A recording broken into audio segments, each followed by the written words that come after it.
నమస్కారం. మషద్ ఇది ఇరాన్లో ఉన్నటువంటి one of the main city. ఈరోజు వాళ్ళ ఖమేని చనిపోయాడు చూసారా, ఐతుల్లా అల్ ఖమేని. అతనికి ఈరోజు అంత్యక్రియలు.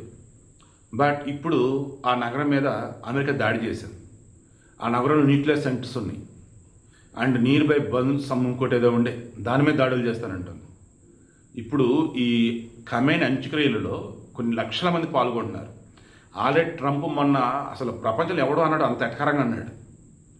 ఇరాన్ మీద యుద్ధం కనుక చేయాల్సి ఉంటే, అక్కడున్న జనాలు కనుక లేకుండా ఉంటే, యుద్ధం చేయాల్సి ఉంటే చేస్తాం. ఆడున్న జనాలు కనుక లేకుండా పోతే దేశం మొత్తం మాదే, సో తీసుకోవచ్చు. కానీ ఆడ జనాలు మిగలాలి.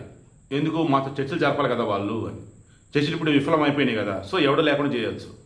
సో సింపుల్గా ఎలాగంటే, ఇరాన్లో రేపు ఖమేని అంత్యక్రియలప్పుడు జనాలు మొత్తం ఉంటారు, బాంబులేసి ఒక్కడు కూడా మిగలడు. కానీ మాకు అవసరం లేదు ఆ దేశం ఉండాలి, ఆ దేశంలో మంచి జరగాలి, కాబట్టి మేమేం చెయ్యం మనుషుల్ని. కానీ ఇరాన్ వాళ్ళకి వస్తుంది, లేదంటే మాత్రం బాంబులు వేస్తా అన్నాడు. ఈరోజు అదే చేస్తున్నాడు. సింపుల్ నేను చెప్పేది. ఈరోజు కనుక ఐతుల్లా అల్ ఖమేనీకి సంబంధించి అంత్యక్రియలలో ఏ జనం మీద కనుక బాంబులు కనుక పడ్డాయి అంటే ఖచ్చితంగా ప్రపంచ యుద్ధం వచ్చినట్టే. ఎందుకంటే ఈ మషద్ నగరం కూడా వచ్చేసరికి ఆల్మోస్ట్ చైనాకి, రష్యాకి, ఉత్తర ఇరాన్లో చాలా కీలకమైన ప్రాంతం. ఆ చైనా అండ్ రష్యాకి సంబంధించి చాలా కీలకమైన స్థావరం వంటిది. ఇరాన్తో ఏదైనా వ్యాపార భాగస్వామ్యం లైక్ అవన్నీ కూడా. సింపుల్ నేను చెప్పేది. ట్రంప్ ఈరోజు కనుక ఖమేని అంత్యక్రియలు జరుగుతున్న మూమెంట్లో జనాల మీద బాంబులు కనుక వేసాయంటే మూడో ప్రపంచ యుద్ధం ఖాయం. అలా కనుక వేయలేదంటే కొంచెం ఊపిరి పీల్చుకోవచ్చు. ఎందుకంటే ఈ ఇస్లామిక్ రెవల్యూషనరీ గార్డ్స్ క్రాప్ ఏదో ఉంది కదా, అయ్యారు చేశారు. అందులో కీలకమైన ఆల్రెడీ ఒకరిని చంపేశారు. ఆల్రెడీ వేసేస్తున్నారు.